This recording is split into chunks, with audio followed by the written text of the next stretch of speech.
Hey, welcome back this week. Welcome back to this week's Trinity in 20. As you may remember and haven't paid attention, we've kind of done a little bit about the story that our building this church is trying to tell. And when the architect designed this and designed churches like this, there was this sense that we were living, when we come to worship, we live inside of a story, that everything inside of this space is trying to tell a story, and that not only that sense that architecture matters, but for this place, it matters a lot, because there is this idea that this story seeps into us and becomes part of us just by being inside of it. And, part of it is some of the things that we've already talked about. Part of it is that very traditionally in what we call the Western Church, which is Roman Catholicism and many of the Protestant denominations of Western Europe, we designed churches, at least in the old style, was the idea that a church would be in the shape of a cross.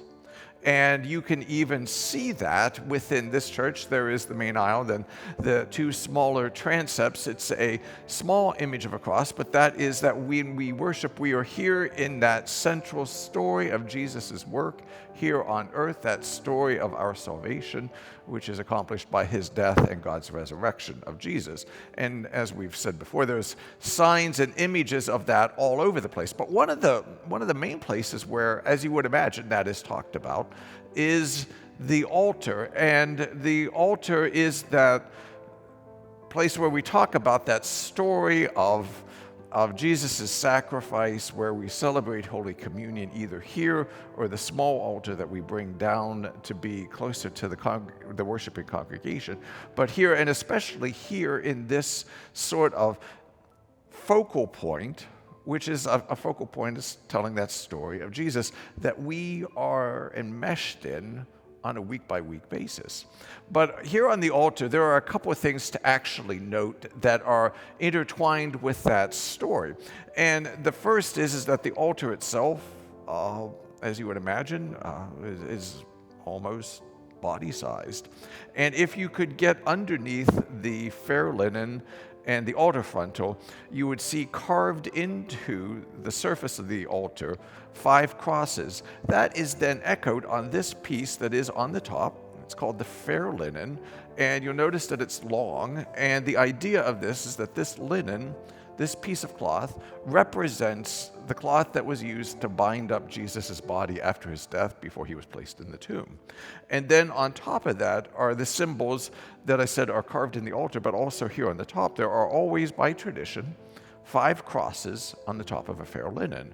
And those 5 crosses, it's always kind of fun to talk to small children when we do First Communion about this, because we say 5 crosses that represent the 5 wounds of Jesus on the cross when he died.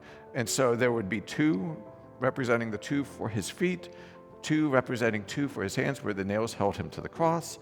And then the 5th is the one that is in the center, representing the spear that pierced Jesus after he was dead. And out came, as St. John's Gospel says, out comes blood and water. And so when we are looking here, its purpose is to remind us of Jesus' story, remind us and help us to participate in the story of Jesus' passion, death, and as we're telling here this story. And that each week when we celebrate Holy Communion, that becomes part of that sense, as we would traditionally say in church, Jesus died for us, right? That Jesus bore the weight of our sin, and we're reminded of that story. So as we're here and coming close to Holy Week, the story of the Passion of Jesus in Jerusalem, the story of Good Friday, which is the one day that we don't have communion, because we remember that on that day we don't celebrate communion, we commemorate his actual death on that day. We remember that there are these symbols of his passion here, the 5 wounds of his body, but then also here in this building, which is this sign of his cross, which is a sign ultimately of his presence here in this world, a sign of hope for all of us. God's peace be with you as you are here worshiping. I hope you could remember those things and allow them to have an effect on your life as well. I'll see you soon.